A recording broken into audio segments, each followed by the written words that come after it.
Kemerdekaan Indonesia atau yang biasa disebut dengan BPUPKI.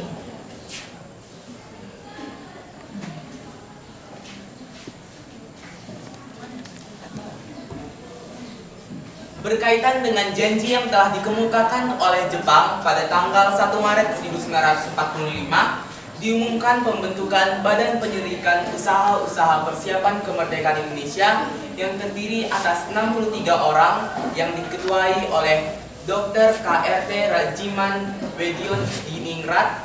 Dalam aktivitasnya, sidang pertama dilaksanakan pada 29 Mei sampai 1 Juni 1945 dan sidang kedua dilaksanakan pada 10 sampai 17 Juni 1945.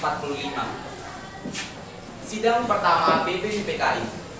Sidang BPUPKI yang pertama membahas tentang rumusan dasar negara Indonesia Merdeka.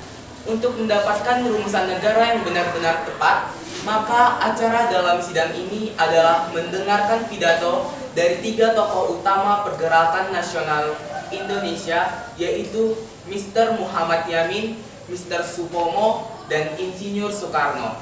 Gagasan mengenai dasar negara yang dapat dikemukakan oleh masing-masing tokoh.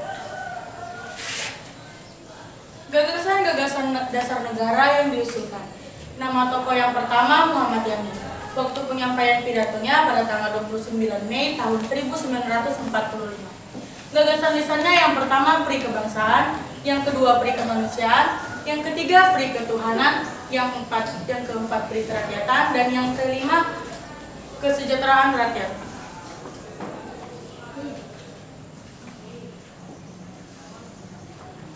Gagasan yang diusulkan oleh tokoh yang kedua adalah Mr. Supomo.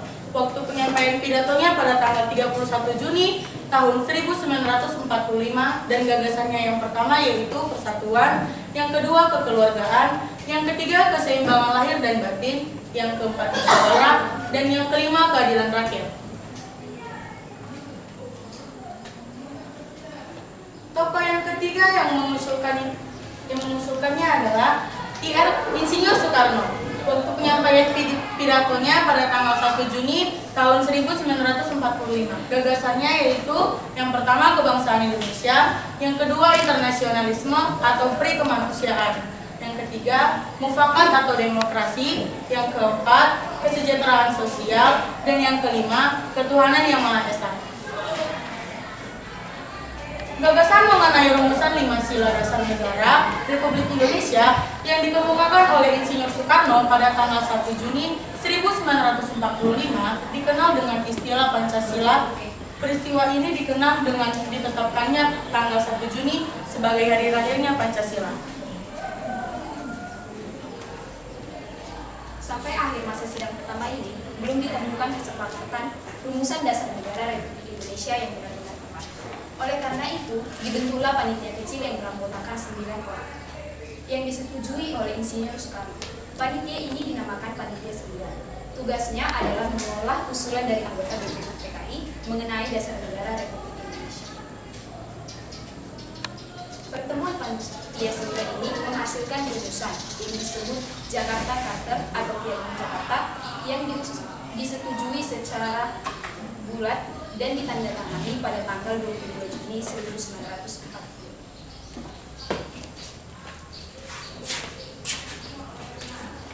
Sekian hasil presentasi kelompok kami pamit undur diri karena kalau kami maju kami nggak dihargai. Terima kasih.